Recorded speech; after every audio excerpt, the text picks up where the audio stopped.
Again to Dream Daddy. So this was not as the title, as you can read through the title. This is not exactly what I wanted to do today. Pretty disappointed, to be honest with you. I put the title up. I'm gonna change this title. God, I can't even talk. I'm gonna change the title later on, but for right now, during the live broadcast, this is what the title is gonna be for right now. I'm kind of upset. I looked it up later on last night about it, and apparently from Skybound, and they tweeted this a while back, they might have put the dates on there, but they weren't consistent on the information, apparently. They tweeted on their thing. If you have Twitter, you could look it up yourself. They're gonna give us information soon, quote unquote, soon, on everything that's going on. So, not really happy right now, because I was expecting some things to go through, but I guess not. They had it on there. If you guys remember, I put it on there that I was gonna do today.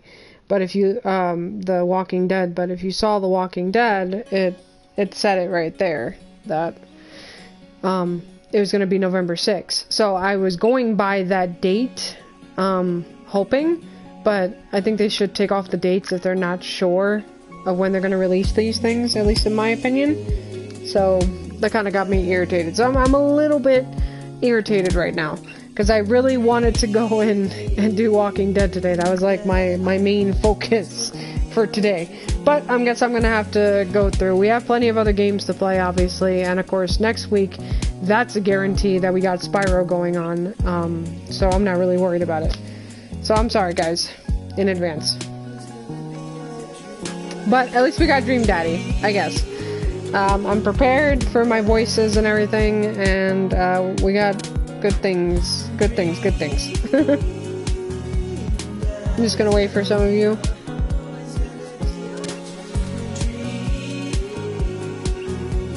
I'm so mad right now. Like, I'll be honest with you, I'm like very disappointed.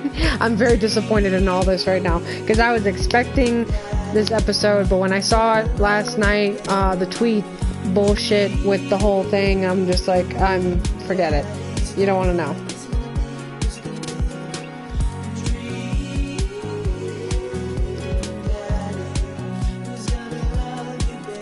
At least you guys don't sound disappointed, which is nice. Or not sound, I can't really hear you, but at least you guys aren't really upset about the whole thing. I'm upset about it, because I was hoping for something, but it didn't work off. It just didn't work out. I was mad. Oh well. So, let's get started. Hopefully, we'll get some good vibe. I'll try to make this broadcast as good as I can. So, let's just go along with that. Okay? Yeah, I know, I'm so disappointed on it. I do apologize, guys, I really do, but at least we got Dream Daddy and other games, and of course next week, we can look forward to that. We can look forward to Spyro, and you get to see me on camera for the first time, so, or at least some of you guys already know what I look like because of my picture on the profile and everything, and on Twitter and Instagram and stuff, but, still, you know, it's all well and good, we'll be good. Okay. I arrive at Amanda's school and check in at the front desk. They give me a bright orange visitor sticker and send me on my way. I'm barely awake and feeling pretty haggard, but hopefully nobody will notice. I check my watch and I am relieved to see that I am only 2 minutes late. Wait, was it room 103 or 108? I spot a youth standing at his locker and approach him for help. Always a silver lining, Spyro. Of course, yeah, I know. Spyro, at least you guys can look forward to, so. But at least for now, we got this going on. Plus, we got Goku Vaughn here that we could look into, and my voices and stuff. Okay, excuse me. Do you know where Mr. Vega's classroom is? The youth turns around and looks me up and down with heavily lined eyes. Come on, kid. I'm late for a meeting. Mr. Who? Mr. Vega. I don't know. Have you tried the exit? Okay, wise guy. Are you gonna help me or not? Fine. Up those stairs and to the left. Can't miss him. I head up the stairs and walk around, unable to find Mr. Vega's class anywhere. After a couple minutes of searching, I head back downstairs. That punk youth sent me on a wild goose chase. I get back to where that low-rent, Gerard Way is standing, is standing, fully ready to give him a piece of my mind, when suddenly a head pops out of the classroom next to his locker. Lucian, do you have a third period? Don't you have a third period to get to? Fine, Mr. Vega. Wow. Now, I'm officially 10 minutes late. I glare at him as he walks away. We're not cool. You must be Goku Vaughn. This period's almost over. Would you mind waiting in the back? No, I don't mind at all.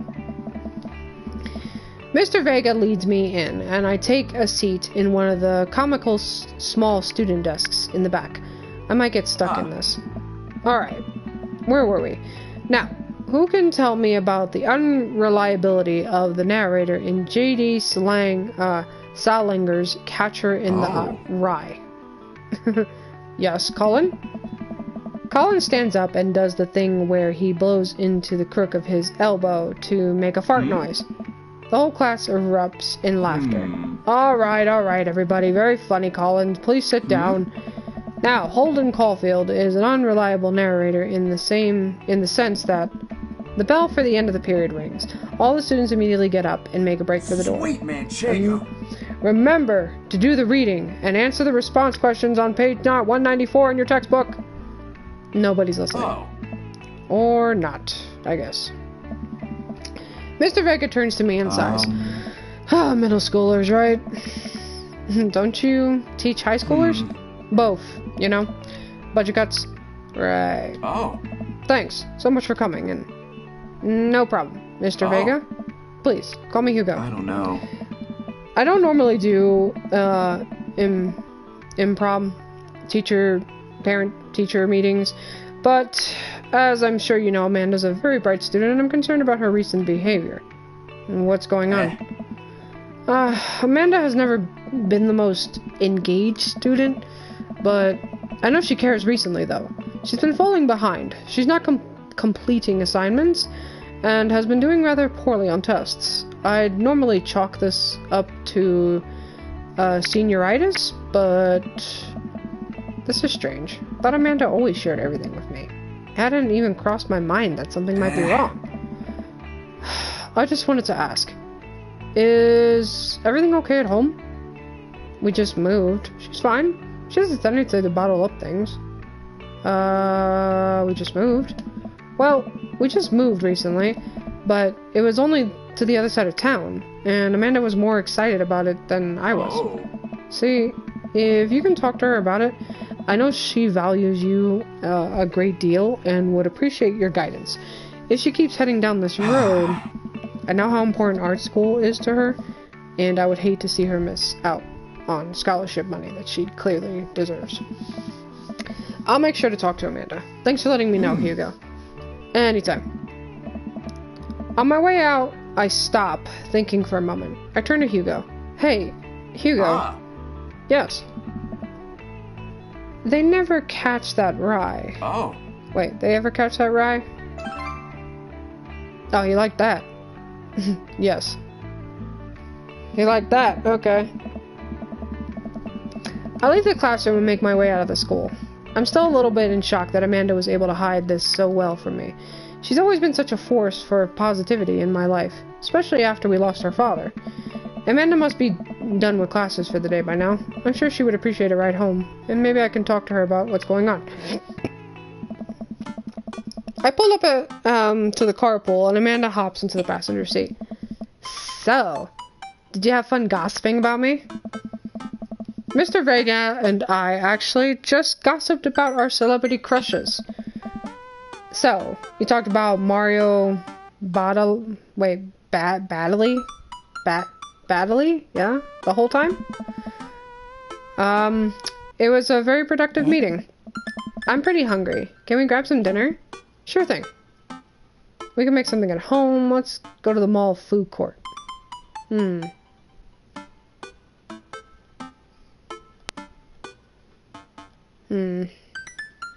go with that. Cool. I think with our powers combined, we could throw something together. A gourmet meal worthy of the food channel. I don't know about that, but I can promise you it will be at least edible. That's the spirit. We drive in silence for a short while. Amanda plays a game on her phone. I should say something. You know, sometimes when a kid gets older, they find that they have to keep things hidden from their parents, and that's okay, because sometimes that's what kids do. And that's okay. But also sometimes it's good to have parents' perspective, because, you know, maybe the parents also dealt with similar situations. You guys are arguing about the laptop again. Stop it. And maybe they're a little cooler than you give them credit for. Anyway, what I'm trying to say is that it's good to share. Love you. Have you been reading my tweets? You have a Twitter? What? Never mind. Look, sweetie. Mr. Vega said you haven't been participating in class, and that you're not turning things in.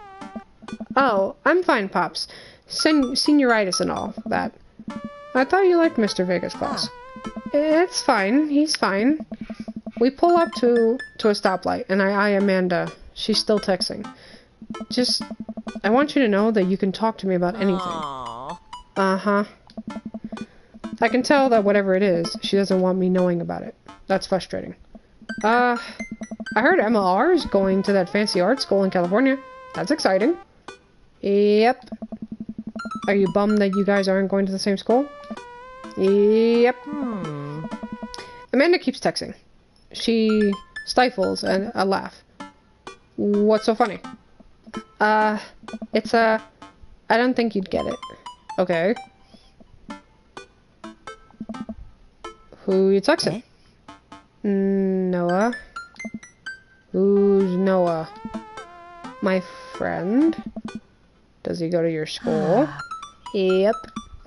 Do you like Noah? Whoa. What? No. Dad? I can't believe you would. Ugh. Dad. I mean, geez. Why would you... Gross. Sorry. Just asking. Dad, he's just my friend. Guys and girls can be friends. He's my friend. Okay. Jeez. This is going well. Well, good talk. Love you, kiddo.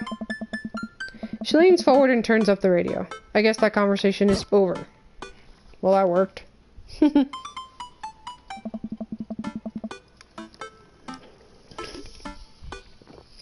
Amanda and I get back home and start cooking some dinner. I found this artisanal mac and cheese recipe online that I've been dying to try. Artisanal? Artisanal? Yeah. There's 2 ingredients to mac and cheese. Mac and then cheese. Dad, please try and enjoy the finer things in life. I think you of all people should be able to appreciate what one can do with cheese. Plus, it has bacon in it. Aren't we, as a society, collectively over bacon? Ugh. Bacon never stopped being good. It just has a PR problem. We get to work on the recipe. Amanda measuring things out and handing them to me to dump into the bowl so I can feel useful. Amanda puts me on bacon duty, so I chop a bunch and toss it in the pan to get it sizzling. The key to good mac and cheese is a balance of texture and flavor. Pops. Not only are we going to want the fullness of the cheese and bacon, but we also need to counterbalance it with a crunchy mouthful of breadcrumbs. I know, fucking bacon is awesome. Check on bacon. Mouthfeel? What's a mouthfeel? You know, when you eat stuff and the texture, listen, I've been watching a lot of the Food Channel, and I honestly don't know what it means. It just makes me feel sophisticated to say. No, I get that. Every time I watch that channel, I just feel in order Hungry, jealous, insecure about my cooking ability, and then hungry again. Huh. I think the mouthfeel of that sentence. I like the mouthfeel of that sentence. Oh my god. Amanda, mouthfeel isn't just about food. It's also about words that are fun to say. Gregarious.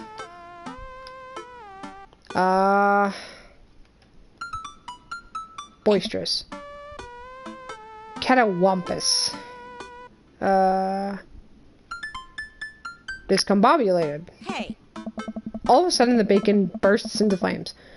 I must have not been paying attention to how hot the pan was. Fire! Fire! Oh god! Fire! I run around the kitchen looking for anything to put out the fire. I grab a cup of water and Amanda snatches it out of my hands. Nope. She puts it down and calmly grabs a lid from the pantry. She places it on top of the flames and turns down the heat. I finally calm down. Did I almost just burn down our brand new house because I was too busy saying silly words? Indubitably. Cool. Who wants takeout?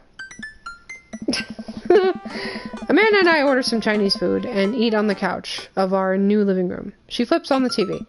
Oh, cool. Long Haul Ice Road Paranormal Ghost Truckers is on. Your favorite, right? Oh, hell yes.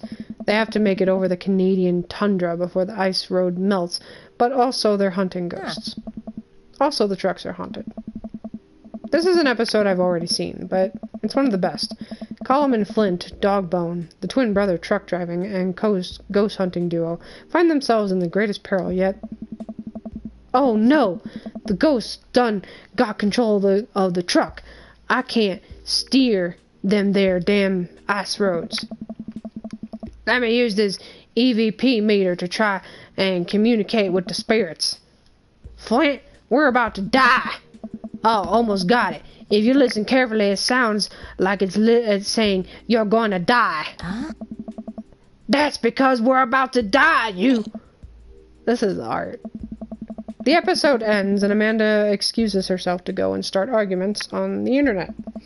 I stay up a little longer, curious about the exploits of Colum and Flint Dogbone after their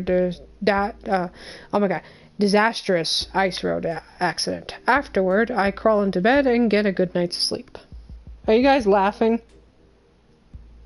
I know about The Walking Dead. I know. Again, like I said in the beginning of the broadcast, I do wholeheartedly apologize because I did promise you guys that, and Skybound and whatever failed me miserably because they said November 6th on the fucking episode. You guys saw it in my previous Walking Dead episode 2, and I'm very upset about it. So we're just kind of going with the flow and kind of hoping that this works out in the end. So I know it's not my fault, but still, I appreciate you guys saying that, but still I feel bad about it because I want you guys to always be happy, and I don't want you guys thinking I'm giving you false information and so on and so forth. So again, I apologize for that in advance, but you know, it's kind of their fault. Actually, it is their fault for the fact that they put that date on there and everyone saw the date and everybody was like excited about it. And when they tweet that at the last minute saying, yeah, we'll give you more information about it soon. Okay, can you do an update on the game and not put the date on there and make us fools, make us look like fools for waiting? Like, hello, but it's all good. I'm glad you guys like that voice. I just had to go along with it.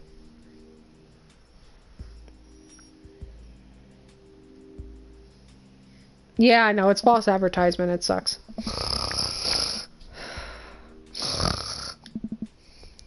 Morning, sleepyhead. 5 more minutes. You have never ever let me have 5 more minutes. So get up. Fine. We have cereal for breakfast and spend the morning putting together furniture. Amanda's much better at interpreting the tiny manuals. We're able to put together a few shelves and one desk, but I'm pretty sure it was supposed to be a bookcase. So, you excited for the cookout today? Excited to beef up grilling skills. If there's food, I'm excited.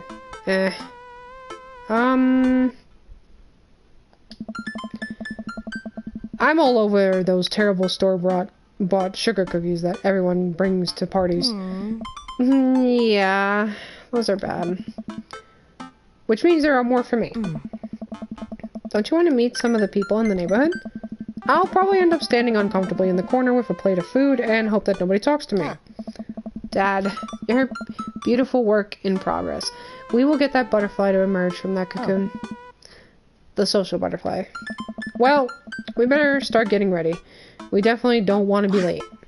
What? No, we have to be fashionably late. Who shows up on a cookout on time? You know what? We're going early. Just because you said that. I head out the door and Amanda reluctantly follows. We walk across the street to Joseph's house with a store-bought veggie plate. We didn't want to risk burning down the house again. I should have checked on the bacon. That would have been a wise choice. Probably should have checked on the bacon. I guess we're not as early as we thought we were. Joseph's backyard is already packed with people and the smell of hot dogs wafts through the air. Small children run through a sprinkler and adults chat in small clusters. I set our veggie plate down on a table next to 2 other veggie plates. Hey, there's Joseph. I wave to get his attention. The moment he sees us, he jogs over, arms open wide. Welcome! I'm so glad you 2 are here.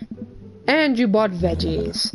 Let me introduce you to my family. Kids, come over here. This is Chris, my eldest. Hi. This is Christian and Christy. They're twins. They stare creepily and say nothing. Of course, The Shining. And Part Wolf saw this episode, last episode of Dream Daddy. I was right about The Shining. It is The Shining. It's those 2 creepy girls in the end of the hallway. So I was right about that. Hey. Then, of course, there's our youngest, Krish. Wait. Where is Krish? Maybe Mary put him in his crib? Oh no, it's the woman from the bar the other night. What is she doing here?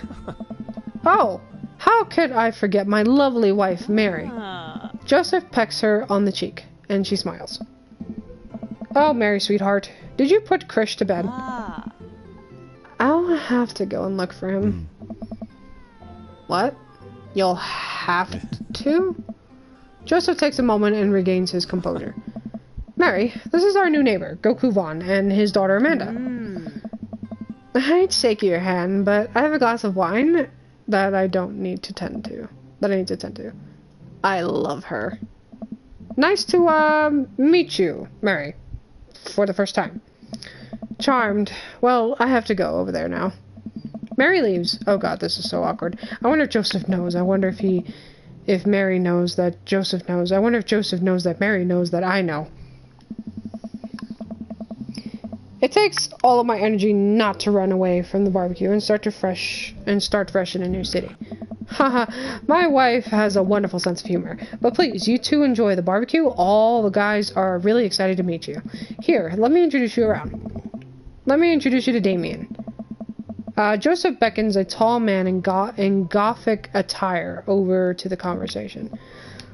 Good eve, friends. He's the one that I want to date. He's the guy that I'm going after. So that's going to be fucking amazing. Damien, this is our new neighbor, Goku Vaughn. So lovely to meet you. Damien shakes my hand and then bows.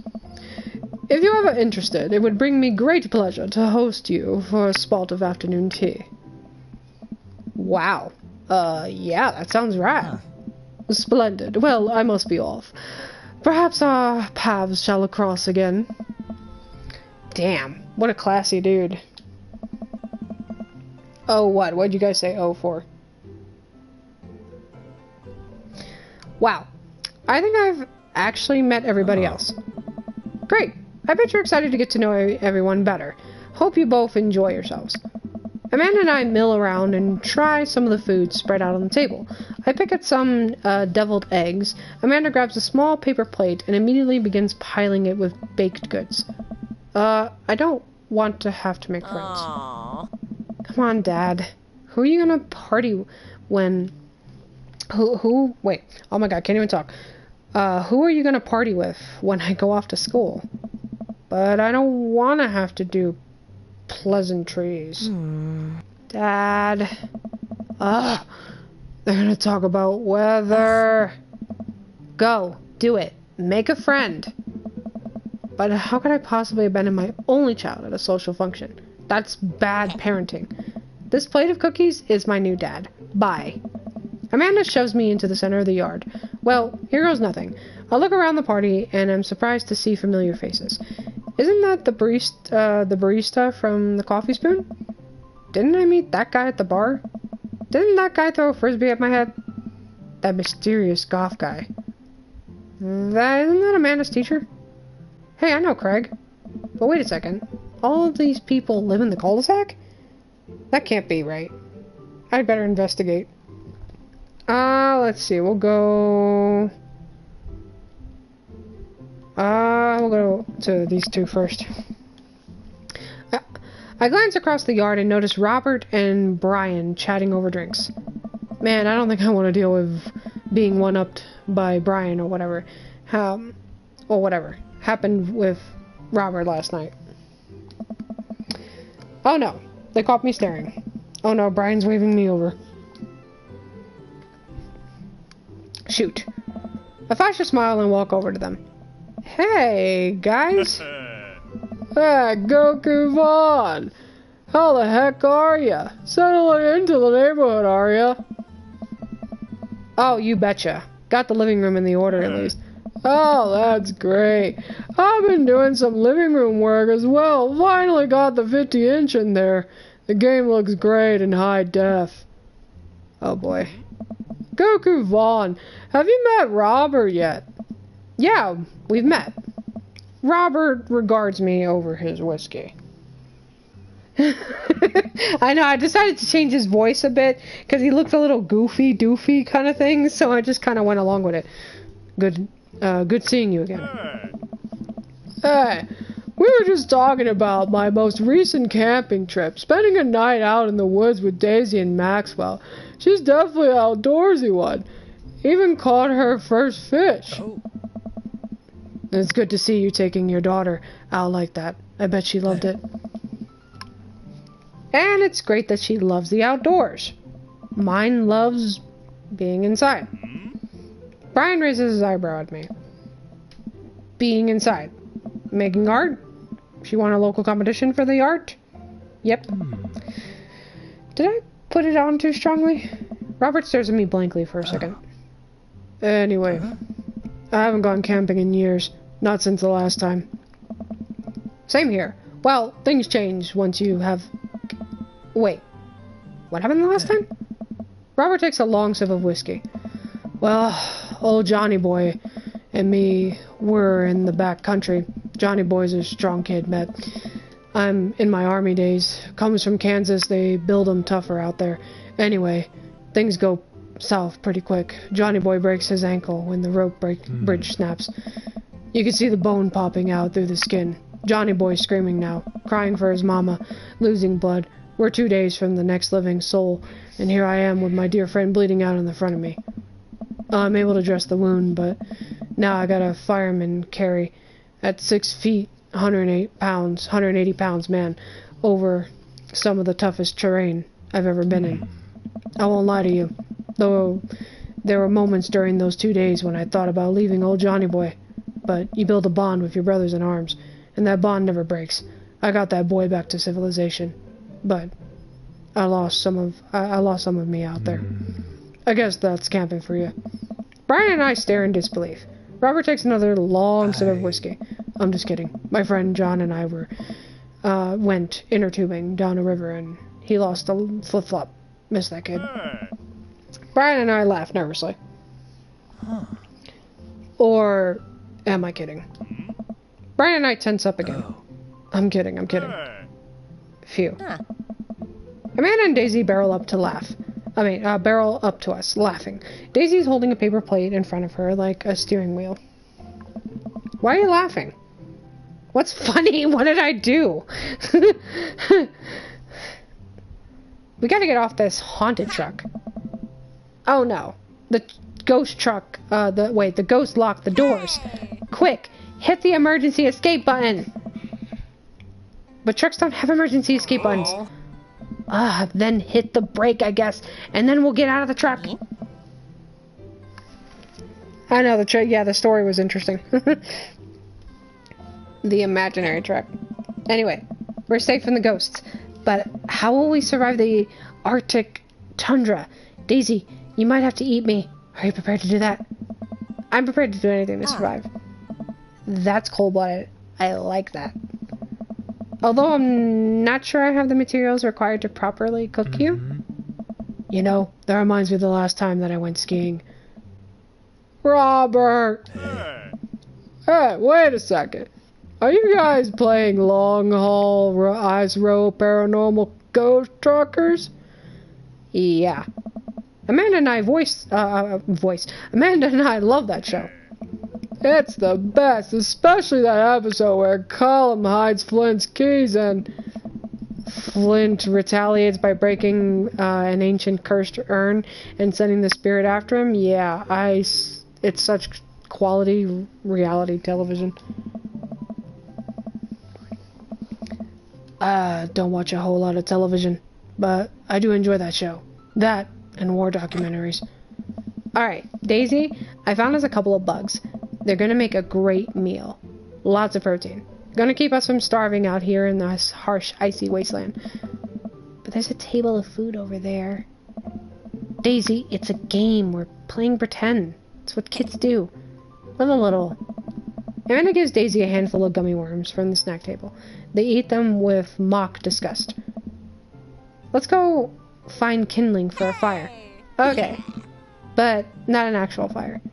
Because we're playing pretend. Alright. Now you're getting it. Daisy and Amanda run off. What a cute couple of kids. Oh man, I've never seen her get along with anyone so quickly. I guess Amanda just sort of has a way with kids. That's kind of amazing. Daisy doesn't really get along with kids her age. It's nice that he's not trying to one-up me this time. Maybe we can have a regular friendship after all. Really? She just kind of keeps to herself. Her teachers say they spend every recess in the library. I think the other kids are intimidated by her intelligence. There it is. Oh, you like the goofy voice? Yeah, I try.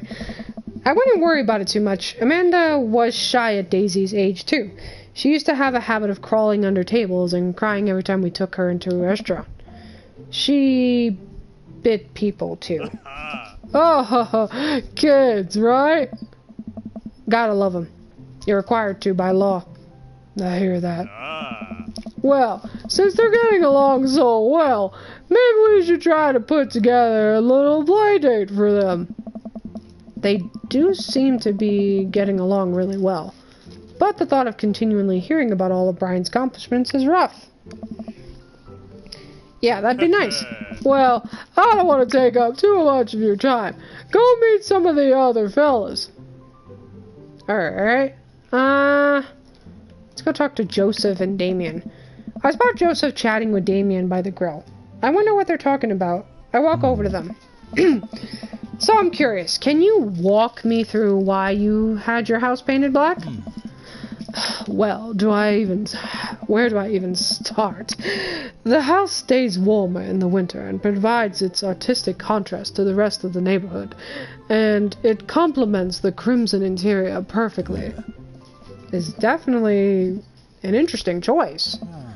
Thank you. I'm very proud of my abode. Goku Vaughn, I was just having a conversation with Damien here about his aesthetic design decisions.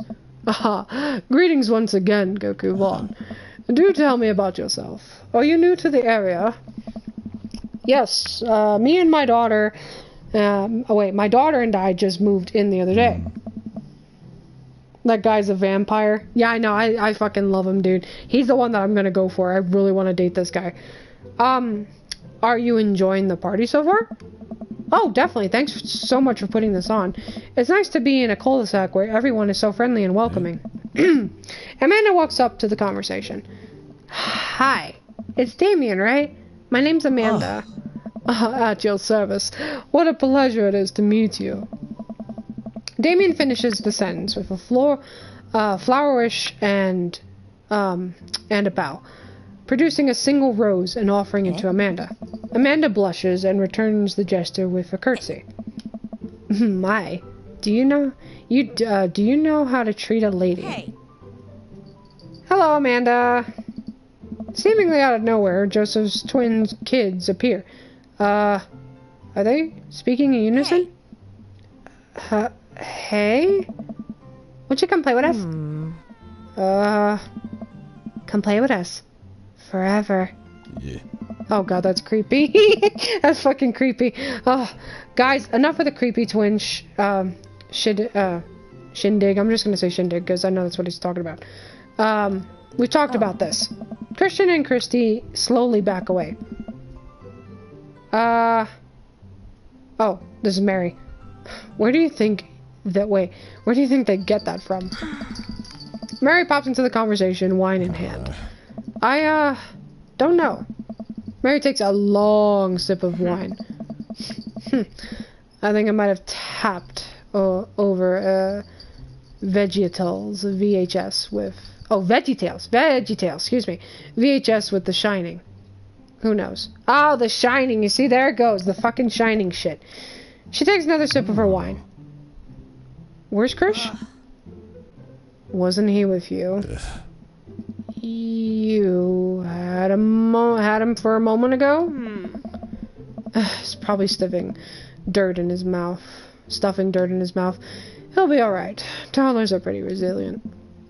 Mary tips her glass to me. Ain't my first time to the rodeo. It's my fourth. I have squeezed 4 little... Sweetheart, would you do me a favor and please find Krish? That would be great. I'm sure he's fine. Mary?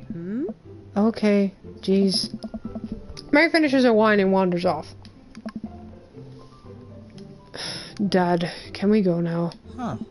Ah, Lucian. Have I introduced you to Goku Vaughn yet? Hey, it's that punk from Amanda's school. I remember you. Whatever. That's no way for a young man to speak to his elders. Be polite. Lucian bows. Whatever. Sir. Lucian bows again. Mr.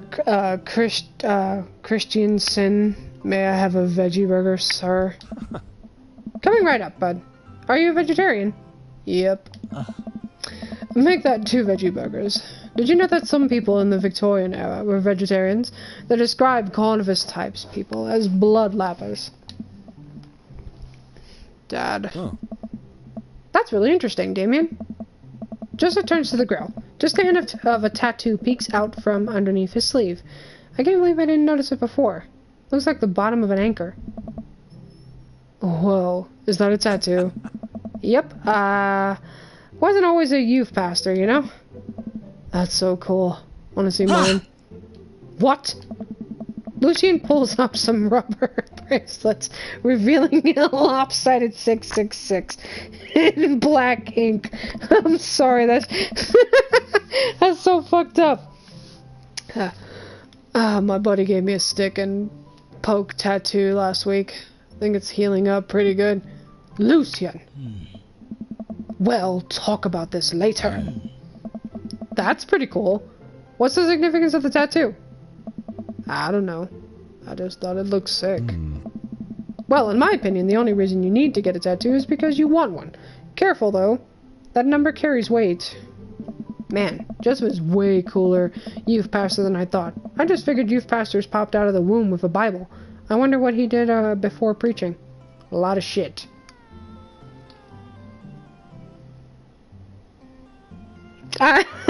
Yeah, no, I know. I'm just...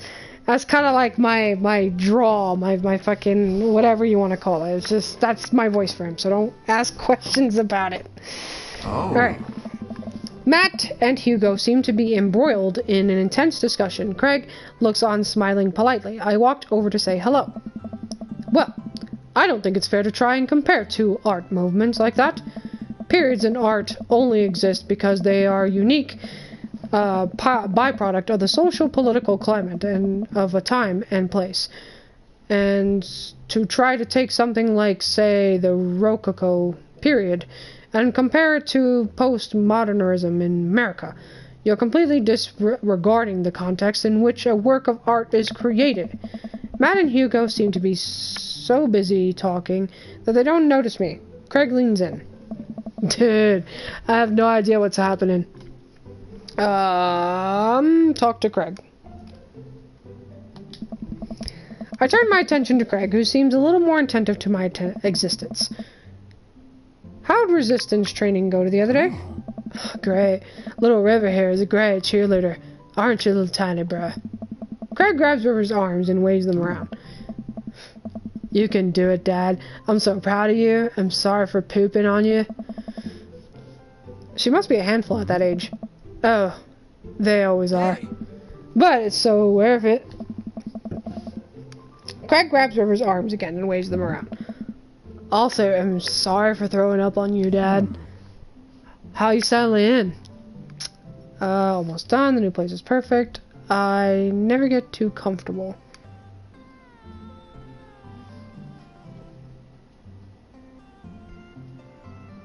Wait, what are you guys talking about? Oh yeah, the two guys, yeah, Hugo and the barista guy look like each other, I'll be honest. Almost done. There's still a few odds and ends to take care of because I can really call myself settled. But I think we can upgrade the situation to livable. Nice. We did livable throughout the entirety of college. Yeah, my goal was for Amanda to live in the sort of life that didn't involve eating spoonfuls of ranch dressing as a palate cleanser between different types of pizzas. She still does, though. Hey, she takes after her dad. Goku-Von, how are you liking the neighborhood? It's pretty nice. Everybody's been super friendly. Seems like your daughter's fitting in just fine. Matt points across the yard to where Amanda, Daisy, and another young girl are playing. They're all sitting cross-legged in the grass, picking weeds and weaving them into little flower crowns. It's pretty adorable. The girl I don't recognize jogs over to us. Oh, that's probably the guy's daughter. Yeah, this chick.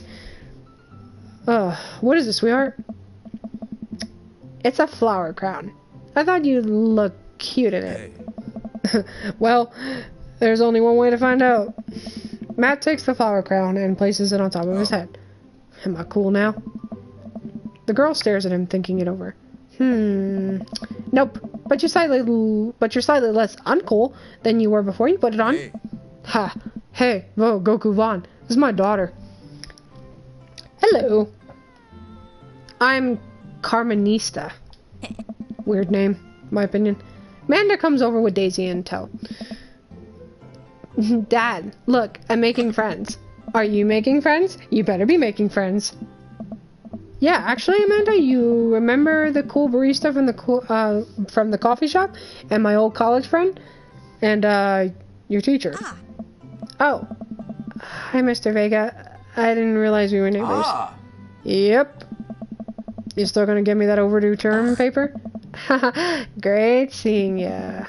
Amanda finger guns her way out of the conversation like a champ. She learned that finger gun move from me. I'm very proud. Oh. She's definitely a charmer. Speaking of which, where did my son go? Huh? Hugo looks around the party. He must finally spot him because his eyes go wide. Ernest Hemingway Vega, are you smoking? Ah. Ernest is holding a lit cigarette. Nope. I see Ernest across the way. He casually takes a long drag of a cigarette and then flicks it into the gutter. Unbelievable. Excuse me. Hugo marches over to Ernest, and I turn my attention to Matt and Craig. Kids, right? Man, I do not envy Hugo. The last barbecue we had, Ernest tried to shove a sparkler down Joseph's pants, nearly burned down half the yard. And the barbecue we had before that, he actually burned down half the yard. And then it spread into my lawn and burned down half of my yard too. Hugo walks over, back to us, practically dragging Ernest behind him. Wow, he looks ghetto as fuck. Oh. Hey everybody, sorry about that. Goku Vaughn, this is my son Ernest. Hello. Ernest looks away, sulking, excuse me, his hands shoved down deep into his pockets. Hugo nudges him impatiently. Hey. Nice to meet you, Ernest. What grade are you in? Does it matter? Oh. Ernest? Okay. Oh, okay. I'm in 8th grade. God, are you happy now? I'm sure you were just dying to know. Yeah. Good for you. Can I go now? I'm tired of talking to old dudes who blame my generation for failing economy. Ouch. Ernest! Oh, yeah. Because I'm totally embarrassing you.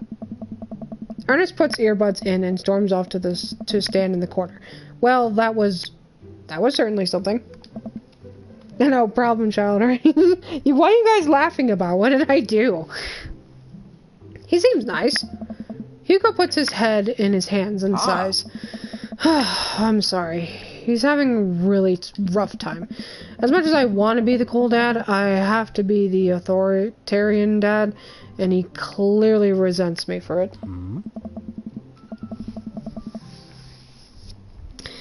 I mean, I think as a dad and a teacher, that's about authoritarian as you can get. Honestly. Are any of us cool dads? Is it even possible to be a cool dad? What? I'm cool as a cucumber. See? That right there. You can't say that. Oh. My kids think I'm cool. But for how long, Craig? How long do we get to be the cool dads? Oh. Don't know. Oh. I think we just have to accept the fact that, as dads, we've become the machine we've raged against and accept our fate to unironically wear socks with sandals. You kids may think you're cool now, but the moment they hit puberty, you're doomed. Amanda's 18, and she still thinks I'm cool. Oh. I yell across the yard to my daughter, Amanda! I'm cool, right? Amanda just laughs, and she keeps laughing. I see your point. Oh no. As much as we all want it, I don't think it's important to be a cool dad as it is to be a good dad. We can't all be best friends with our kids. It just doesn't work. I mean, look at me and Ernest. Our job as parents is to make sure our kids turn out okay. Yeah, you're right. But it'd be nice to have it both ways. Hearing these guys talk about this makes me think of my relationship with Amanda. We get along so well, but there might come a time when it won't be like that. In college, when that happens. Is college when that happens? Don't let us eat up your time. Goku Vaughn, go meet some of the other people around the neighborhood. And without further ado, let's work some magic. Joseph closes his eyes, takes a deep breath, and gets to work. With the greatest of ease, he sets patties on the grill, flourishing as he flips his spatula in the air. It's easily some of the best grill work I've ever seen. You guys think this is my first time in front of a grill. He's working faster now, effortlessly tossing cheese into patties and perfectly grilling onions on the side, one after another. The dads take notice and crowd around Joseph to admire his masterful technique. You probably didn't know this, Goku Vaughn, but Joseph's known around here as his grillmanship. He's an ungrillable. Whatever. I've tried to get his on his level, but I can't catch up. Let us keep studying. He's a rare quality about him. Mustard, we keep talking about this. Can't we just appreciate the artist? I've never seen him make a mistake. Okay, we need to stop. This is getting too cheesy. Please stop. These puns, oh my god. All the children at the party boo the glorious display of puns in unison. Alright, guys. The food's ready. Please form an orderly barbecue. Amanda groans. We all grab our food and hang out, enjoying perfectly cooked cheeseburgers.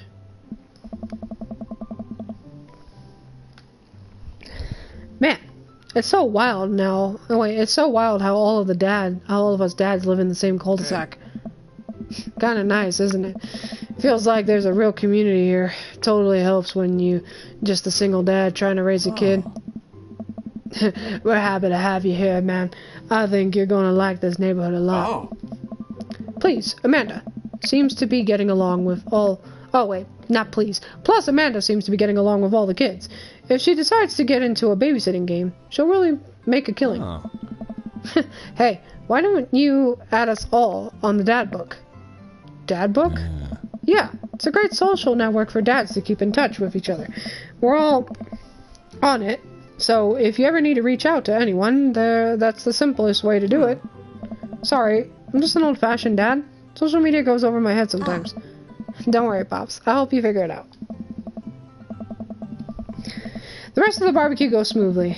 We all trade stories. I can't not read or talk today. Holy ballsack. We all trade stories and drink beer as our kids play on the lawn. Amanda breaks up a fight between Carmenista and those weird twins. I think they wanted her soul. Oh my god. Amanda and I walk back to our place as the sun sets over the neighborhood. Oh, first trophy in the game. Pretty fun party, don't you think? I mean, I got a burger in me. I felt like I was at a networking event. Wish I could have been playing paranormal. You and Daisy seem like you were having a way better time than I was. Because we were. Well, hey, at least you met some other cool dads. You should hit them up on Dad Book.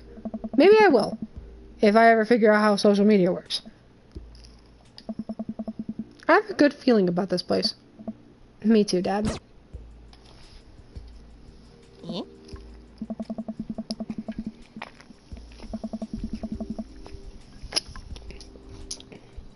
For a game like this, I gotta constantly drink, so bear with me, guys.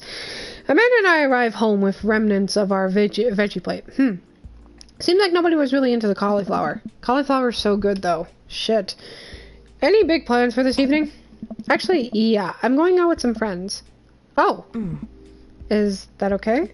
Of course. Just keep me posted and be home before midnight. You got it. And be careful. I will. Make good choices. Of course. And call me if you need anything. Dad, you're not gonna do the thing where you wait silently for me to come home in a living room and with all the lights off, are you? What? No. I've never done that, and I never will do that. Okay. Do you have plans tonight? My plans were kinda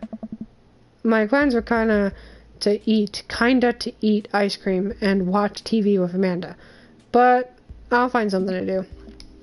I'm gonna work on some stuff, see how long I could sleep for, throw a party. A real rager. All the other dads are in the neighborhood are invited. I'll see if I can get you a spot on the list, but honestly, it's looking tight. And you may just have to wait in line. I know the guy at the door. I'll get in, no problem. I'm just relaxing tonight. Having fun, okay? Have fun, okay? Great. See you later. I watch Amanda drive off into the night. I really do hope she has fun. I plop down in front of the TV and turn on some Wine and Dine Mastermind with celebrity chef Gavin Chapman. Looking like Gavin's making a roasted rack of lamb with rosemary mashed potatoes.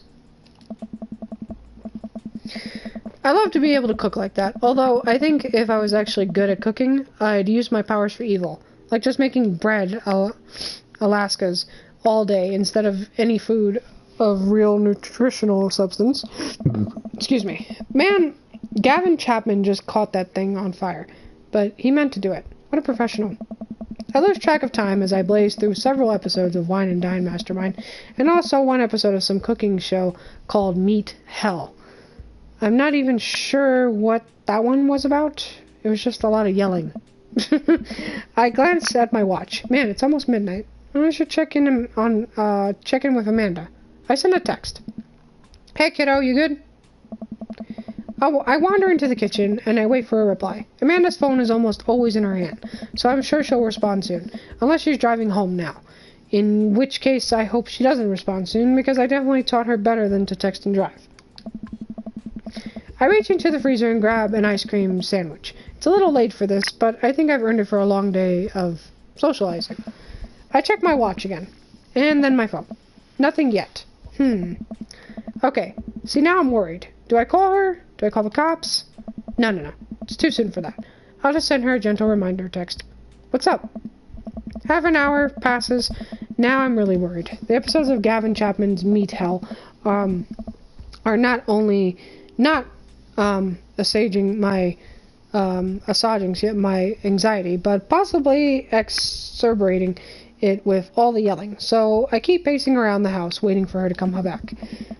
Why didn't I find out where she was going? Who was she even with? Why don't I know any of her friends' phone numbers? Why don't I even know any of her friends' full names? Who is Emma P? I decide to send another text. Amanda, please text me and let me know you're okay. I can't help but think of all the awful things that could have happened to her. Oh, thank God, it's her. Amanda opens the door and shuffles in. Finally, she's back home.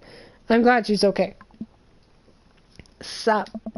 Sweetie, thank God you're safe. Aww. Yep.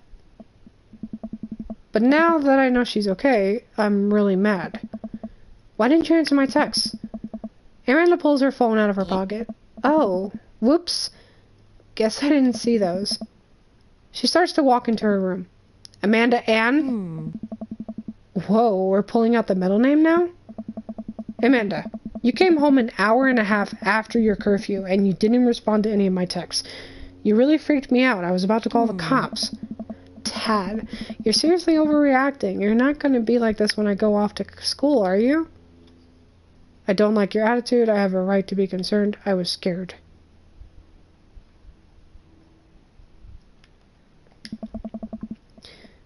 You weren't responding, and it was just like when your dad... I have to stop myself from tearing up. Oh, Dad, I didn't mean to. I sat down on the couch and put my head in my hands. I feel very tired all of a sudden. You really scared me. Just, please don't do that again. Alright, I'm gonna go to bed now. Amanda closes the door to her room and I head to mine. Jeez. As I'm falling asleep, one thing she said keeps echoing in my mind. You're not gonna be like this when I go to school, are you? Oh, don't give me attitude. I definitely didn't sleep well last night. I brewed some strong coffee and make some scrambled eggs for Amanda as a peace offering. She eventually wanders into the kitchen. Hey, I thought about what you said last night. I should have texted you. I said I was going to do it, and I didn't, and I honestly didn't even think about it. I'm really sorry, Pops. I won't do it again. Well, I'm sorry for freaking out on you. I trust you to make good decisions or good choices. Good. I also thought about it, and I'll try to give you space from here on out. I gotta trust that you can take care of yourself. Team Longstick? Team Longstick. Amanda gives me a hug. Want some eggs? You know it. Sprinkle some cheese on them? Already did. Yes. Bless you. Amanda scarfs down the eggs in the time it takes me to wash the pan. Alright, I'm off to school. Smell you later. Wait. One more thing before you go. What? What's Dad Book? It's a social media platform. Wait. What? What's a social media platform? Dad, I have to go to school. Come on, Amanda. I'm an old man. I can't put together a Dad Book profile on my own. Alright, I hope you sound interesting on the internet. Amanda spends the next couple of minutes setting up my profile on Dadbook, which, as it turns out, is a place where dads can get together and talk about fatherhood. Alright, Pops. We gotta fill out your profile. Let's get some likes and dislikes. Oh, here we go. On a Friday night, you are most likely to... Let's see. Polish and sort my coin collection, Netflix and grill, baby. Fall asleep watching the History Channel. Torment my children with dad puns. Sink into blissful oblivion. Sleep. None of these are actually me, but I like the way the last one sounds. If you had one thing to take with you on a desert island, what would it be? My trusty grill. The lost shaker of salt, excuse me. Cast away on DVD for instructional purposes. A boat, obviously. I don't need anything. My survivors girls have trained me for this day. I like that one. What are your turn-ons? Strong dad arms, tennis shoes with white socks, a well-manicured lawn, street smarts, top-tier grillmanship, comfortable with crying.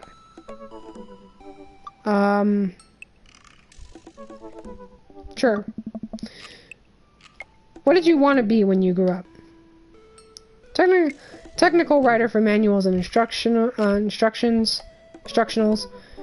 Salty boat captain, pro skater who is also an astronaut, a good father, the president of space. There you go. What's your favorite movie genre? War documentaries, Sean Connery's entire filmography, anything on Laserdisc, romantic comedies, whatever will make me cry, all comedies that haven't aged well. Whatever will make me cry. What's your ideal date? Napping together, doing a 1,000-piece puzzle together, eating a healthy dinner at 4 p.m., trying to geocache by getting hopelessly lost, arson, or being emotionally vulnerable. I actually like the 1,000-piece set. What do you never leave home without? Sensible cardigan, my sick vape, my book of word jumbles and a pen, a cold knife, my cripplingly low self-esteem. I frequently forget my phone, keys, and wallet at home sometimes.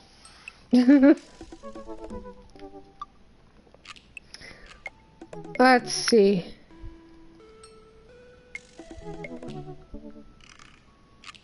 Sure, we'll go with that. I spend a lot of time thinking about conspiracy theories, how proud I am of my child, potential ends of the world, if I'll ever be able to love myself as much as I love my grill, when I can get the next cup of coffee, or lawnmower modification. Okay. Sure. Profile complete. See? That wasn't so bad. Yeah, that was actually kind of fun. I kind of totally spend all day on here just looking at people's profiles. You should message one of them. Or more than one of them. All these dads seem pretty interesting. Okay, I promise, I'll make some friends. Amanda gives me a hug. Go get him, Dad. Welcome. You've got dads. You've got dads. What the fuck is that? Dad Manda. Hey Kokuvan, it's me, your dear old friend from way back in the day, Amanda. I'm delighted to see you've signed up for Dadbook. They've recently added this exciting new messenger service, so you may find yourself receiving messages from other dads like myself. Take care not to miss them. Stupid. Alright. Obviously, I'm gonna go with Damien, because that's the one that I want, so I'm gonna do that. Damien. I have no hearts with him, but we'll work it out. How do you do? I have finally decided to join this information superhighway. I'm not entirely sure how this works, but I will try my best to understand. I love long strolls through graveyards and spending time with my son. If you would ever like to chat about the latest in Victorian fashion, the inevitability of our own demise, our black cats, please send me a letter. Listen to true crime podcasts while I taxidermy my newest specimens. On a Friday night, that's what he likes to do. If you had one thing to take with you on a desert island, what would it be? A coffin. This guy really is a vampire. As you guys would write in the comment section, just like, this guy really is a vampire. What are your turn-ons? Pronouncing bosom correctly. What did you want to be when you grew up? A bat. What's your favorite movie genre? Foreign alt house horror. What is your ideal date? It's night. We are an industrial dark wave club in Berlin. The music drums to the beat of our hearts. That sounded hot. What do you never leave home without? An upside down cross. I spend a lot of time thinking about morality, salience, I think, salience, some shit like that, whatever. Alright, let's message this daddy.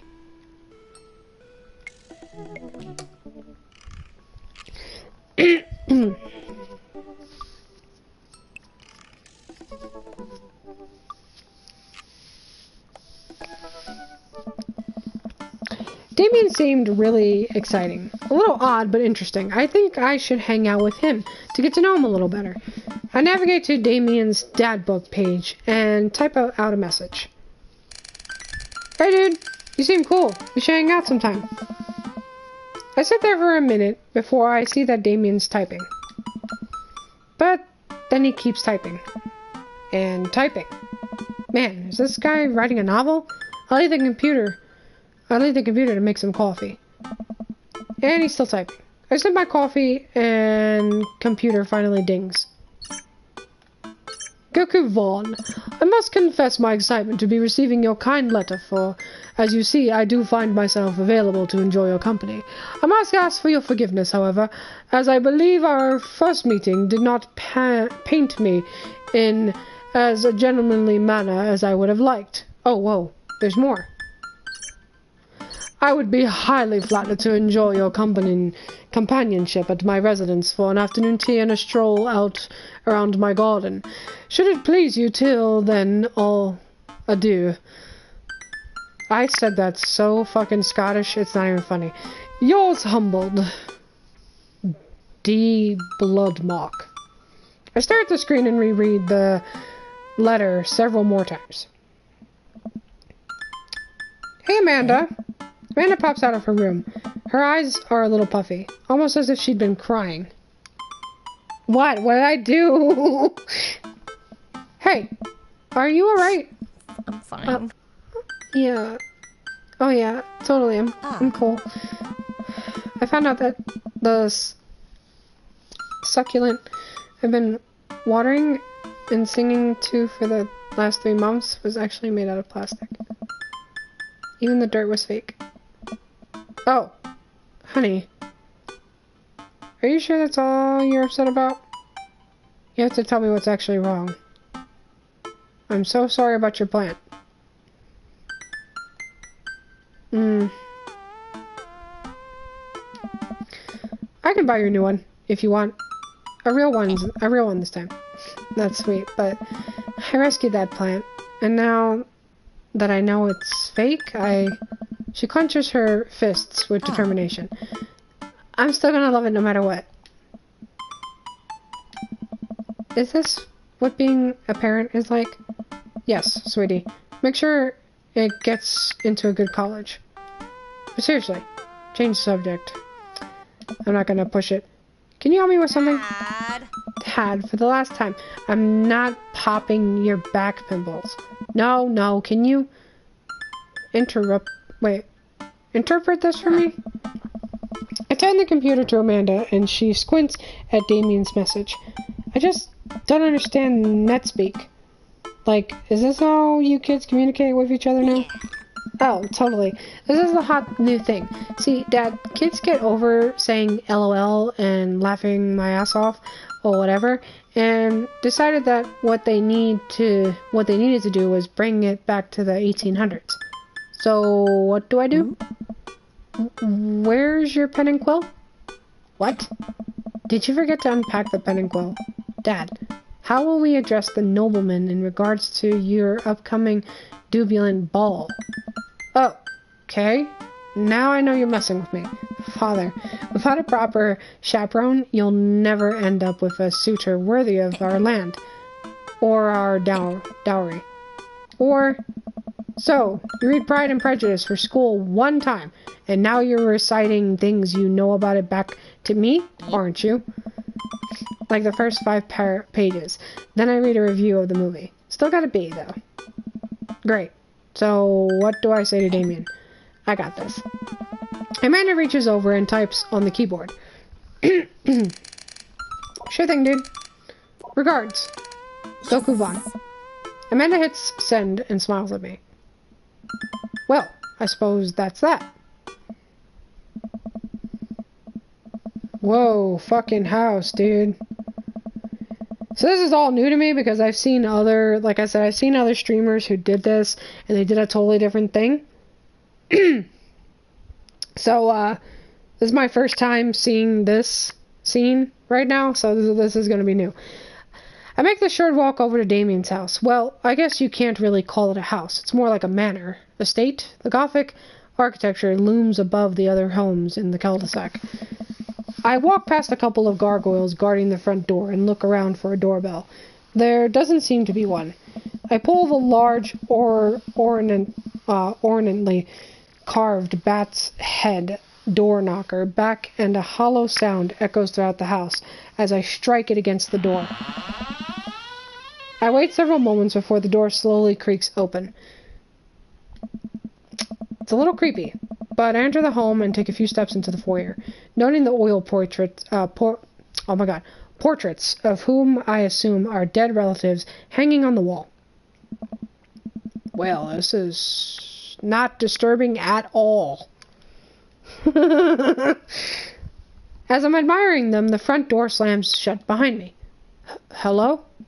Silence. An oil lamp in the corner flickers dimly, casting... Are you guys hearing that music? Now I'm like looking behind me. Like, fuck. An oil lamp in the corner flickers dimly, casting ominous shadows against the walls.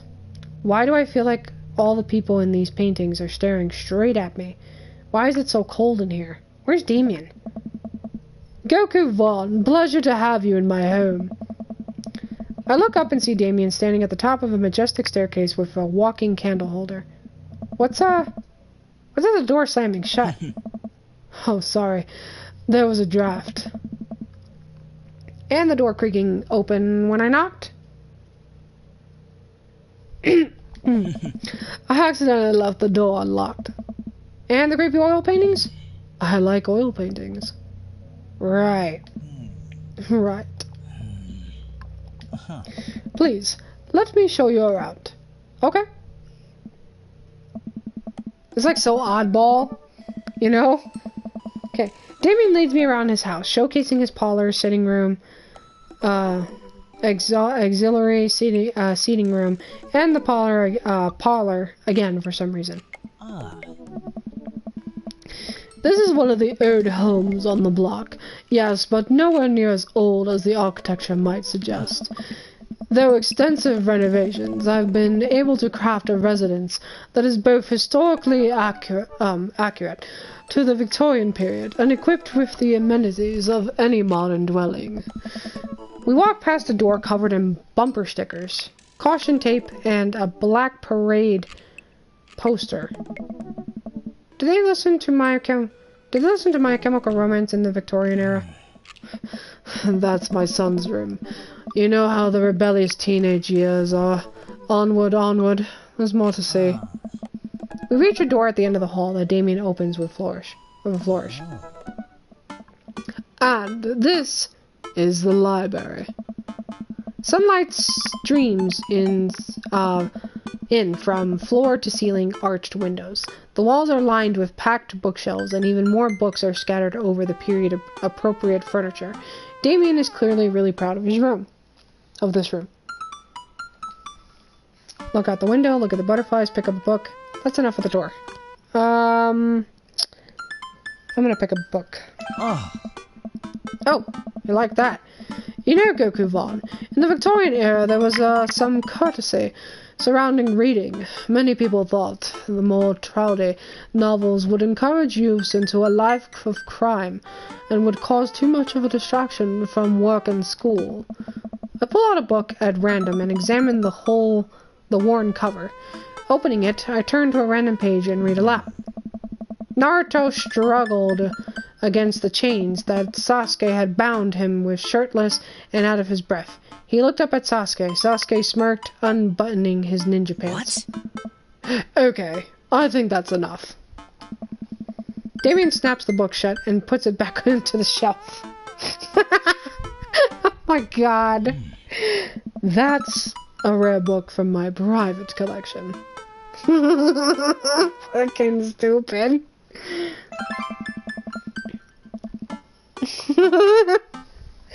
Oh, it's fucking great. Fucking stupid. Oh shit. I walk up to the glass display of pinned bugs on the wall. It's pretty impressive. Nice bugs. I pinned them all myself. Maybe I should show you how sometime. I'm concerned. I would stick the pin right through my finger. Ha, the pinner's gambit. Is that a thing? No. Look out the window. More hearts. Okay. I walk to the window and am greeted by a beautiful view of Damien's backyard. It showcases a beautiful view of the rest of the cul-de-sac. Hey, I can see Craig on his lawn. He's doing push-ups with his daughters on his back. Damn. He sees me and waves happily, doing push-ups with one hand now. Damn! Did you know that Victorians spent at least 20 hours a week gazing longly out of full-length windows? Pick up that book, I want to know more. Really? You guys are just... Oh my god. Wait, really? No. But Victorians did appreciate telling a good joke. Please, will you join me for tea?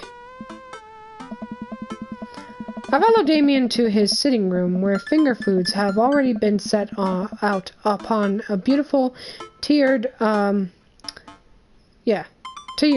silver tray. I take a seat on one of the high-backed chairs as Damien pours and serves some tea. I can't believe we're having a high tea. I never thought I'd be doing this. Damien smiles to himself. What? It's a common misconception that high tea refers to the wealth or class of people enjoying it, when in fact the high refers to both the later time of day that the working class had to enjoy tea and the height of the tables on which they served. Oh, my dear friend, we're currently enjoying afternoon tea. That's informative. Damien takes a seat next to me and serves me a tiny sandwich. Your home is really impressive. Are there a lot of goths in Maple Bay? I like your cape. Yeah, we'll go with that one. Oh, you like that? It's a cloak, actually. But thank you. Victorian fashion is very important to me. You pull it off quite well. Oh, thank you.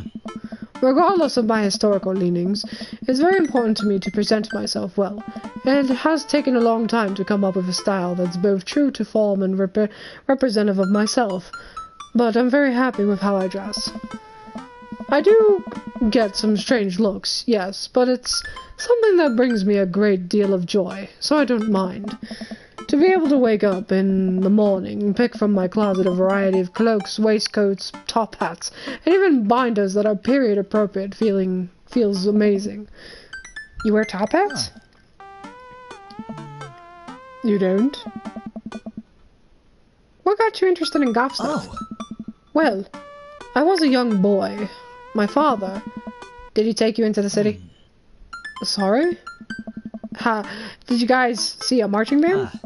I'm afraid I don't understand. You're serious? Of course. But it's, you know, the song. Amanda made me listen to it. Seriously? I'd love to see a marching band. Awkward. Nevertheless, I've always had a love for art, history, and fashion. What started off as a small hobby of collecting taxidermied animals grew into sort of an obsession. It's a privilege to be able to appreciate the lives and cultures of those who have come before us, I think. Why are you guys laughing out loud? What's funny? What did I do? Why not go all the way? I like not dying when I catch a cold. He takes a sip of tea.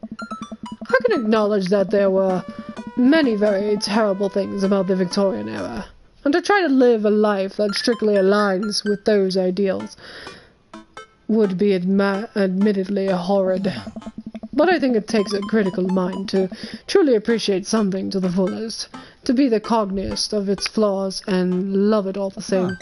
Tell me, Goku Vaughn, do you have any hobbies? Oh man, I do.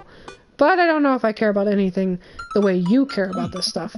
Well, I love to hear about your interests. Hearing someone talk about the things they are passionate about is intriguing, and quite honestly, rather attractive. Ooh, hello, baby. Please, do tell me about your hobbies. Quick, sounds sophisticated. I like watching soap, making videos on the internet. Love me some weird jumbles. I learned how to juggle once. We'll go with that. Soap is, an important advancement in modern society. Getting rid of germs and stuff. I would say that the people who make soap are the true heroes here. To watch them work is an honor. I, tried making some with Amanda once, and we both had to go to the doctor for the rashes, which I guess goes to show that we should leave it to the professionals. We finished our tea and finger sandwiches. Come, I have one more thing to show you. Damien takes me around the back of his home, where a variety of flowers flourish in beautifully landscaped rows. A small stone path weaves through it, and butterflies flit lazily through the air. My garden. It's beautiful. Thank you. Victorians took flowers and floral arrangements very seriously. You see, it was considered uncouth to discuss personal and romantic relationships in public, so lovers and friends alike would use bouquets to send secret messages to each other. Each flower and plant is symbolic of different feelings. Even more interesting is that one flower could mean different things depending on the other plants it was paired with. One had to be extremely careful, as even the style in which the ribbon was tied around the bouquet affected the message. Damien leans down and plucks a gorgeous, bright orange flower off of a vine. Lilium bulbifarium, the orange lily. What do you think this one means? My loins are ablaze. Thou art the tightest. 3 cheers for sweet revenge. Oh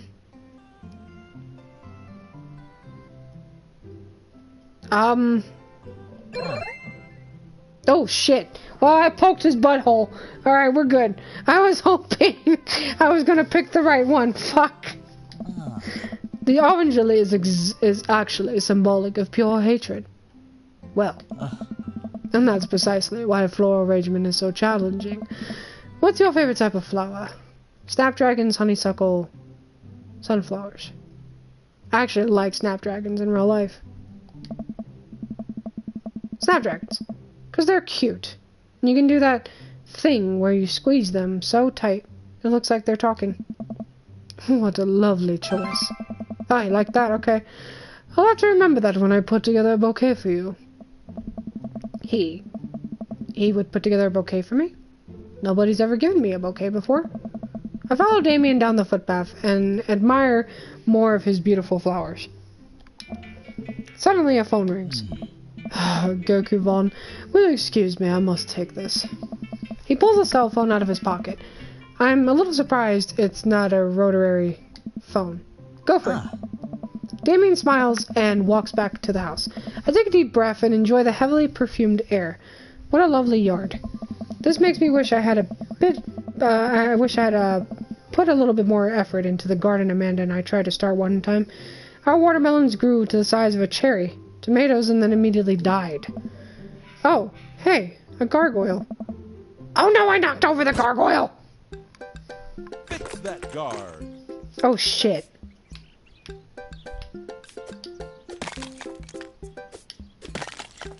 Oh god.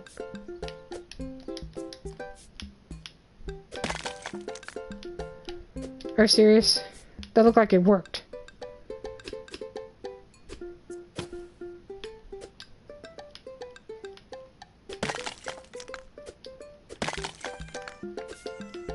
Oh my god. Goal! Oh, our secret. Oh my god. Freaking the fuck out over here. This is so ghetto. Shit. Phew. That was a close one. Uh-oh. Here comes Damien. He looks upset. Gokun Fawn, my sincerest apologies to have kept you waiting. There's an urgent matter that I must attend to, so I'm afraid I must take my leave. No problem, dude. Everything alright? Damien worries the hem of his coat with his fingers and looks away. Everything is perfectly fine, but it's Lucian. What's wrong? He appears to have, well, his teacher needs me to come to the school. Post haste. Do you need help? Oh no, you don't have to. Let me come with you. Us dads gotta stick together. You're right. This is one of Lucian's more elaborate stunts. Would greatly treasure having another parent by my side. Let's go. Damien and I walk into the school and are immediately greeted by an anxious-looking Hugo. No. Hey, Damien. You're here in record time.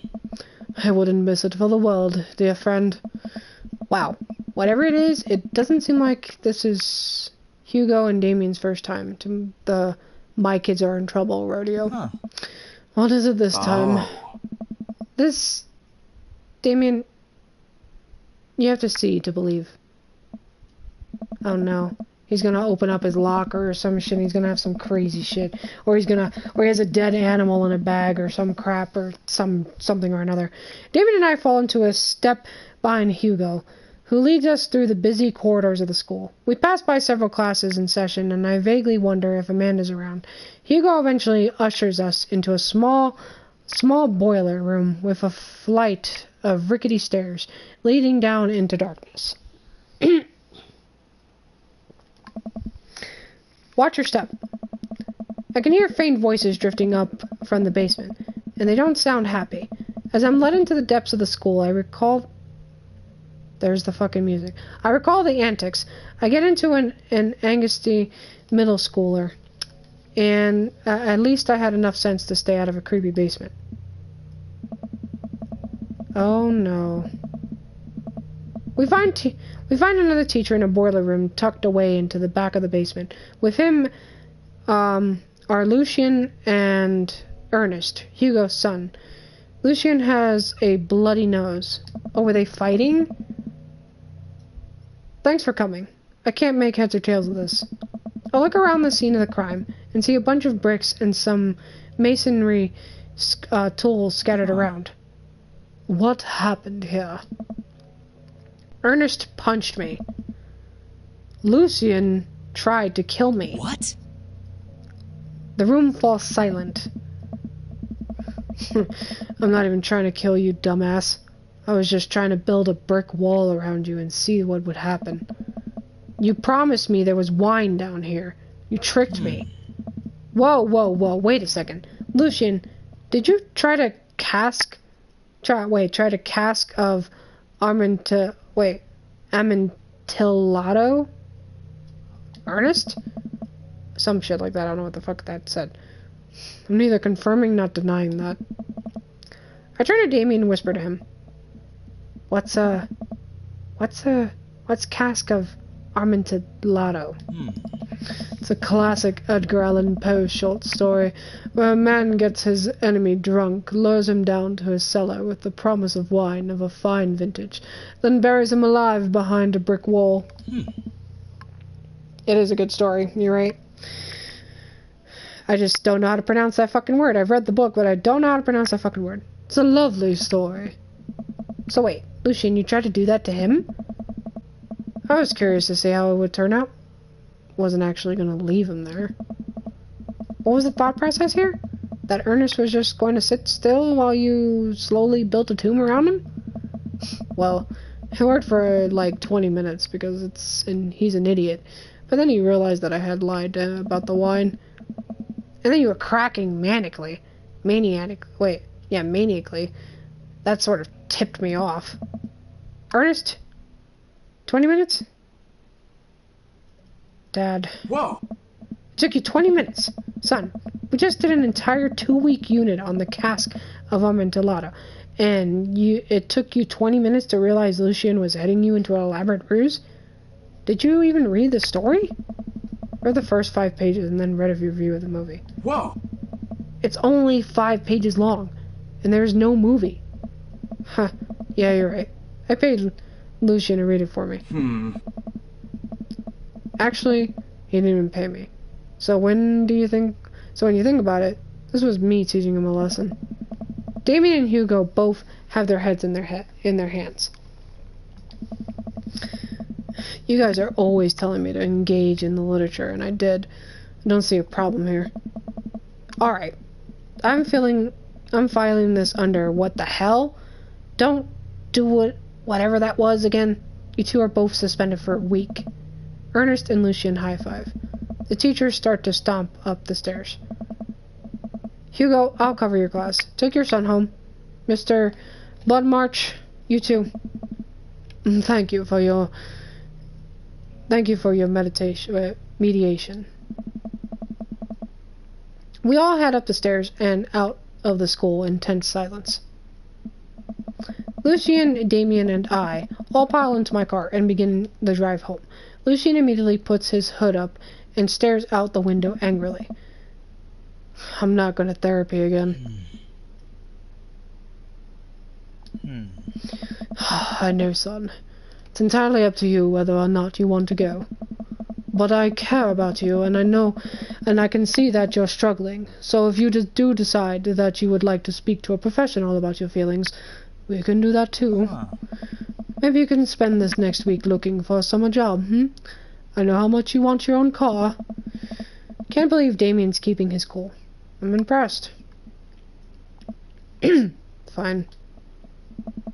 Thanks for not freaking out too hard. I love you, son. Lucien continues staring out of the window. Love you too. We spend the rest of the drive in relative silence. Awkward. Then when we pull into the driveway, Lucien hops out of the car, slams the door, and runs inside. I didn't expect to have that conversation in front of you. He and I have a lot we need to work out. It's alright. And all things considered, Lucien's bricklaying was pretty good. So there's your silver lining. There is that, yes. He's probably just going through a phase. I really admire how you handled that. Does this kind of thing happen a lot? You were a lot more diplomatic with him than I would have been. I just want what's best for him. And I don't think yelling at him would do either of us any favors. It really does. You're a good dad. Oh yeah, fucking butthole touch. We're gonna call it the butthole touch. Fuck yeah. See you around soon? It would be my honor and my pleasure. Damien bows with a flourish, classy. Oh.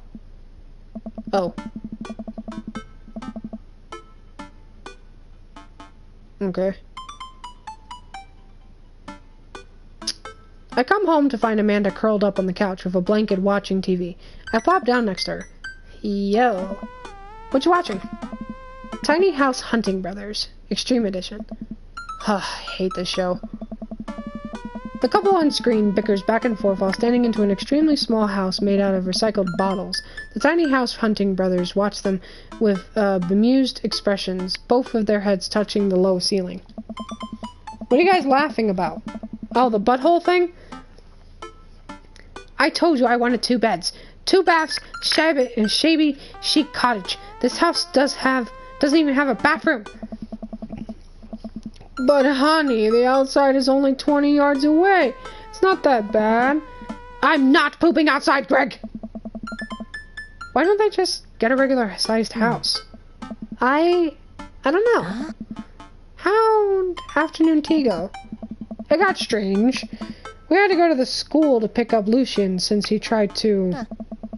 He lured Ernest down the cellar with the promise of a fine vintage and then tried to brick him into the wall, right? How did you know that? Has everyone read this story except for me? Lucian live-streamed the entire thing. The entire day is beyond me. But otherwise, it was a fun day. That Damien guy's a character, but he's really good company. And surprisingly a diplomatic dad. I dig his style. You know what? Me too.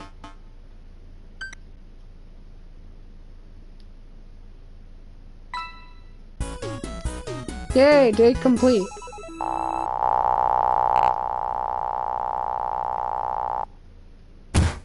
Are you Fuck yeah. familiar with the works of Corey Feldman? He simply slayed in The Lost Boys. Is that his actual voice or something, or is that just me? That's not bad. I got an S for that fucking, that date, I guess. That's cool. While I'm doing my afternoon word jumbles, I hear the, mail truck pull through the cul-de-sac. I wonder if we got any coupons today. The nice mail person slides a couple letters and a large yellow envelope through the slot. It takes a couple of tries for them to get it in. Hey, my coupons! I take a closer look at the large envelope. I lightly knock on Amanda's door. She probably has headphones on. Amanda? She yells through the door. What? I have something for you. I'm kind of busy right now. Can you come back later? Okay. Just thought you'd want a big old envelope we got from HIA. Immediately, Amanda pushes her door open. Horn Institute of the Arts? For the arts, excuse me. I mean, if you're busy, I can come back. Father, please. I hand her the envelope, which she tears open with her teeth. That's probably bad for your teeth. She doesn't seem to hear me and spits out a piece of envelope. She pulls out a letter and unfolds it. And the suspense is killing me. This is her dream school. Amanda's face is unreadable. I can't believe this. Oh, honey. It's okay if you didn't. I got in! Oh! And, okay. Just so you guys know, when it comes to going to college and shit, 9 times out of 10, if you get an if you get a big ass envelope from the college you applied for, you got the, you obviously got to go to the school. You got accepted, you know? And if you get just a letter from the college you wanted to go to, 9 times out of 10, that's a rejection letter. That's just how it goes. I would know. I went to college. I got a big envelope from the one that I got in. Gave me all the brochures and all the crazy shit. Blah, blah, blah. So, yeah. Amanda tosses the letter aside and gives me a big hug. Congrats, sweetie. That's amazing. I'm so proud of you. She pulls away and looks at the letter again. Oh my god, I really can't believe I got in. Well, of course you got in. You're the greatest student. You nailed that interview and your photography is incredible. Wait, Dad? I know this one's really expensive, and it's so far away. I think for a moment. HIA was one of the more expensive schools that Amanda applied to, but I know she's had her heart set on it for the longest time. It'll be tough, but we're gonna make it work. Really? Of course. Amanda hugs me again. Thanks, Dad. Okay, sweetie. We're celebrating tonight. Dinner, your choice. Wherever you want to go. Wherever?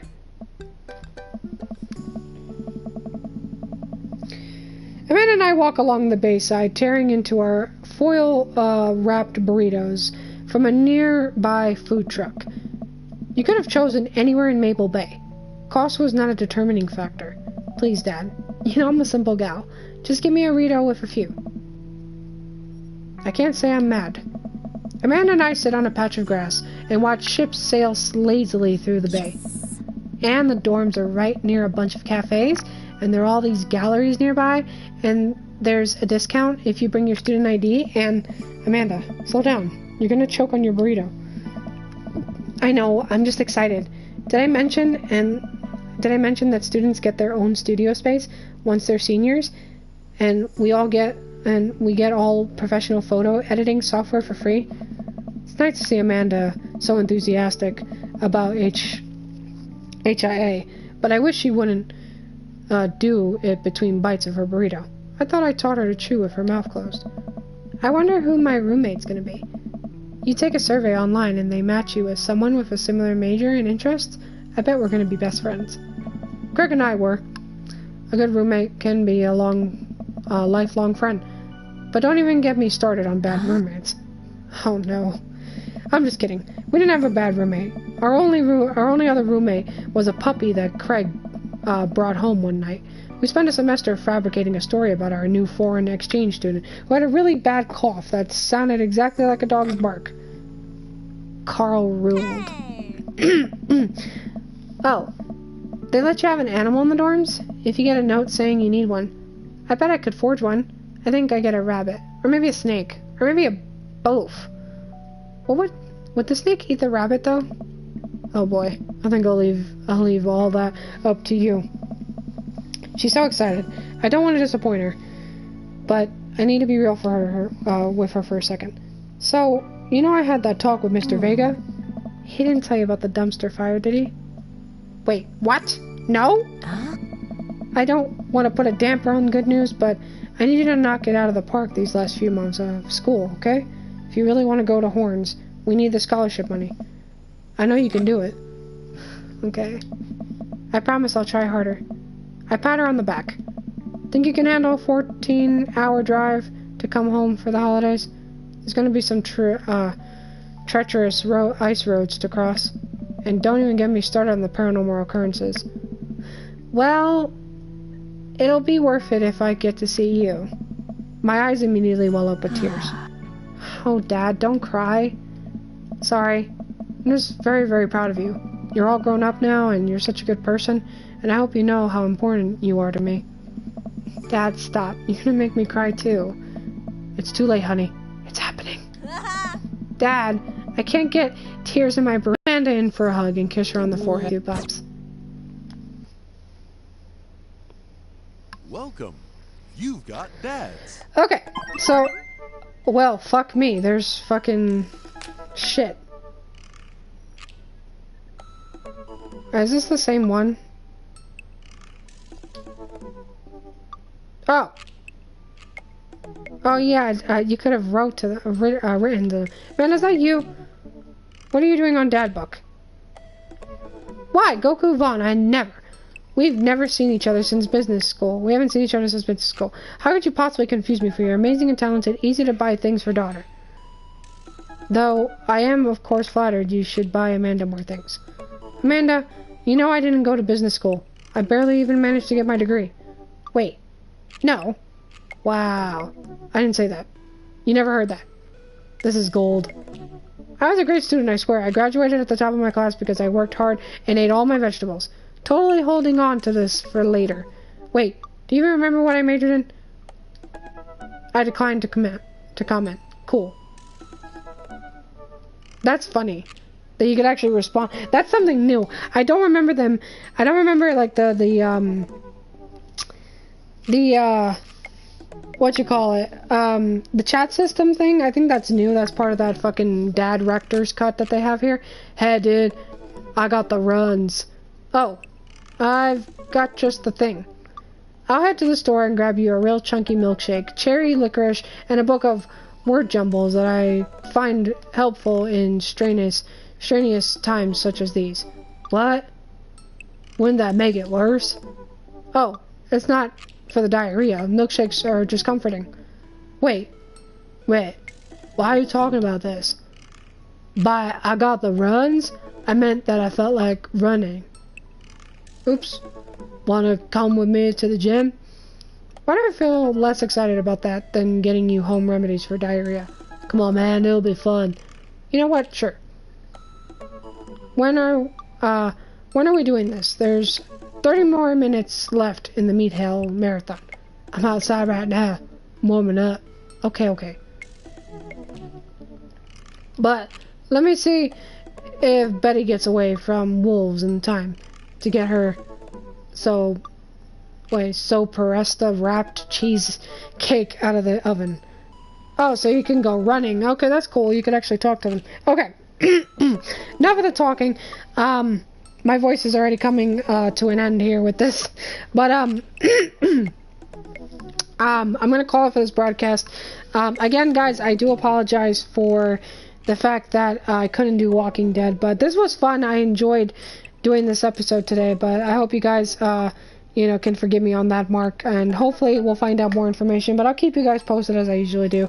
I'm going to continue doing, I got like 2 new different games, possibly a 3rd one in there that I might swing in, but I got Minecraft Story Mode I'm going to be doing. Obviously I'm going to be continuing this and Call of Cthulhu, because you guys really did enjoy Call of Cthulhu, and I'm glad about that. But either way, thank you guys so much for joining me. For all those into my channel, please subscribe below. Comment, let me know what you guys think of the game, and also hit that like button. Also hit that notifications bell so you know when my next video hits. And remember, gamers, we all have many lives, not just one.